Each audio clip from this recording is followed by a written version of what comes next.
Imagine a man facing hell on earth without carrying a single weapon. While thousands of American soldiers retreated under relentless Japanese fire at Hacksaw Ridge, a single medic remained on the battlefield. Desmond Doss did the impossible. He saved 75 lives in a single night, dragging each wounded man to the edge of a 400-foot cliff and lowering them one by one with ropes. But the real story of Desmond Doss goes far beyond that heroic day.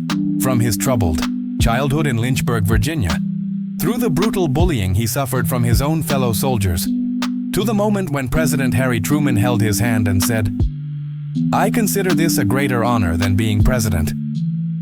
This is the complete story of a man who defied everything and everyone to remain true to his convictions, paying a price few would be willing to pay.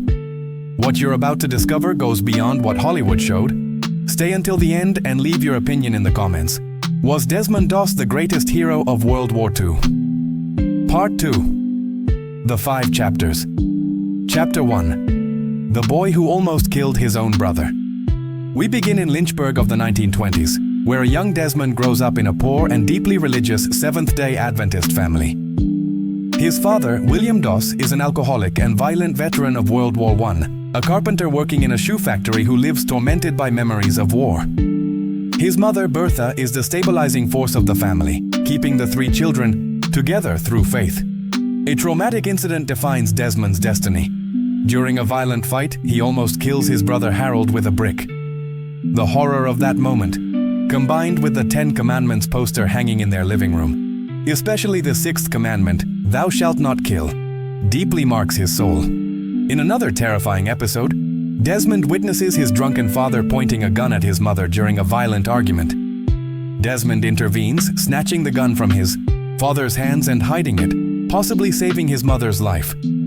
These moments define his absolute conviction. He would never pick up a weapon, never take a life. But at the same time, he deeply loves his country and wants to serve. Chapter 2. The soldier without a weapon that everyone wanted to expel. December 7, 1941, Pearl Harbor is attacked. Desmond, at 22 years old, works at the Newport News Naval Shipyard in Virginia and could easily get a military service deferment. But he feels he needs to do more. On April 1, 1942, he enlists in the Army as a non-combatant combat medic. His military journey begins at Fort Jackson, South Carolina, with the 77th Infantry Division. What he didn't expect was the hell he would face from his own comrades. The other recruits call him a coward, a traitor. They throw boots at him while he prays kneeling beside his bed.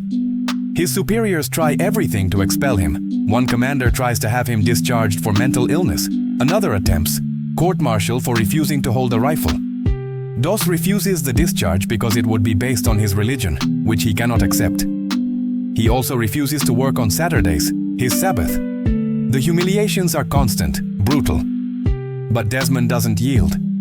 He gets through basic training carrying his wounded comrades during exercises, proving he can be useful without a weapon. An officer denies his leave, causing him to almost miss saying goodbye to his brother Harold, who joined the Navy. But something changes when they embark for the Pacific in 1944. Question to viewer at end of Chapter 2. Now stop and think. Could you maintain your convictions while everyone around you calls you a coward? Leave your opinion in the comments. What would you do in Desmond's place? Chapter 3. The Battles Before Hell. On the islands of Guam and Leyte, Desmond proves his worth. Under enemy fire, he runs to battlefronts to save the wounded. He doesn't hesitate. While other soldiers hide, Doss runs toward danger. Slowly, the opinion about him changes.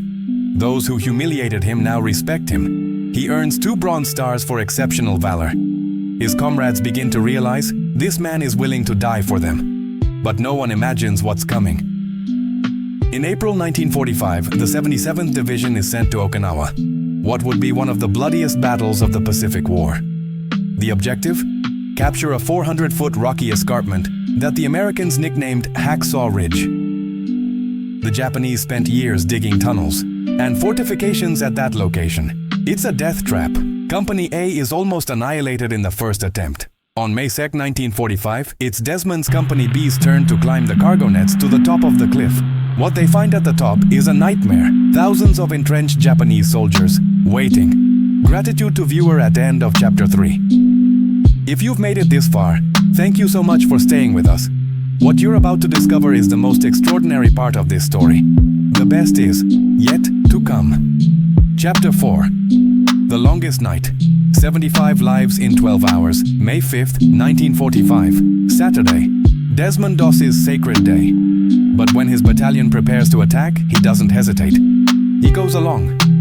The Japanese attack is devastating. A massive concentration of artillery, mortars, and machine guns falls upon the Americans at the top of the escarpment. 75 casualties in minutes. The soldiers retreat, descending the cliff. Everyone except one. Desmond Doss remains alone at the top of Hacksaw Ridge, surrounded by wounded, some dead, under constant fire. The scene is apocalyptic. What he does next defies all military and human logic. One by one, Desmond drags the wounded, some weighing over 200 pounds with full equipment, to the edge of the cliff. He ties each man in a rope sling and lowers them 120 feet down the face of the cliff to friendly hands below. The process is torturously slow, and he's alone, completely exposed to enemy fire.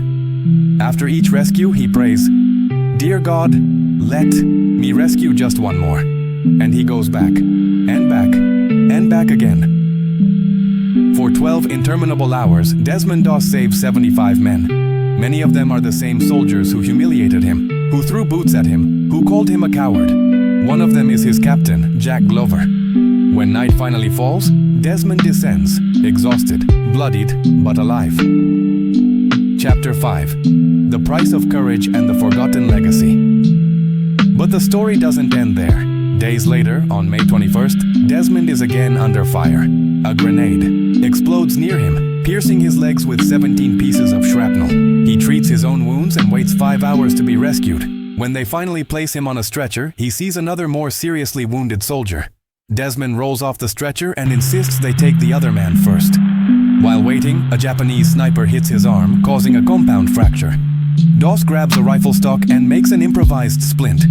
Then, with a broken arm and perforated legs, he crawls 300 yards to the aid station. News of his death reaches Lynchburg, Virginia, making the front page of the local newspaper. His mother weeps, but Desmond is alive. He writes a letter to his mother, confirming it. On October 12, 1945, President Harry Truman holds Desmond Doss's hand at the White House throughout the reading of his citation. "I'm proud of you," Truman says. "You really deserve this. I consider this a greater honor than being president." Desmond Doss becomes the first conscientious objector to receive the Medal of Honor. But the price was high. Before being discharged in 1946, Doss is diagnosed with tuberculosis, contracted in the cold and wet nights of the Pacific trenches. He spends the next 6 years in hospitals. Doctors remove his left lung and 5 ribs. He lives the rest of his life with a single lung. In 1976, he loses his hearing completely. His wife Dorothy dies in a car accident in 1991, when Desmond was driving her for cancer treatment. The guilt devastates him. He remarries in 1993 to Frances May Duman. On March 23, 2006, at 87 years old, Desmond Thomas Doss dies of respiratory complications at his home in Piedmont, Alabama. He is buried at Chattanooga National Cemetery, Tennessee. His story was told in the documentary The Conscientious Objector in 2004 and in the Oscar-winning film Hacksaw Ridge in 2016. But how many people really know the complete story of this man? Part 3. Conclusion with call to action. The story of Desmond Doss forces us to reflect on courage, faith, and the true meaning of heroism. He proved that it's possible to maintain your convictions even when the entire world is against you. He saved lives where others only saw death. Now we want to know, what do you think about Desmond Doss? Do you think he was the greatest hero of World War II? Leave your opinion in the comments below. If this story touched you, subscribe to the channel and hit the bell to not miss the next extraordinary stories we're going to tell. And don't forget to watch the next recommended video. We have more incredible stories waiting for you. Part 4. Video description and tags. Video description. An unarmed combat medic did what 1,000 armed soldiers couldn't. Remained alone in the hell of Hacksaw Ridge and saved 75 lives in a single night. This is the complete story of Desmond Doss, not just the war hero, but the boy who almost killed his own brother, the soldier who was brutally persecuted by his comrades, the man who paid a devastating price for his courage. Discover the details Hollywood didn't tell. The childhood trauma that shaped his convictions, the relentless bullying in basic training, the battles before Okinawa, and the forgotten legacy of one of America's greatest heroes. Prepare for an emotional journey through the real life of Desmond Doss. Subscribe to the channel for more extraordinary stories of real heroes.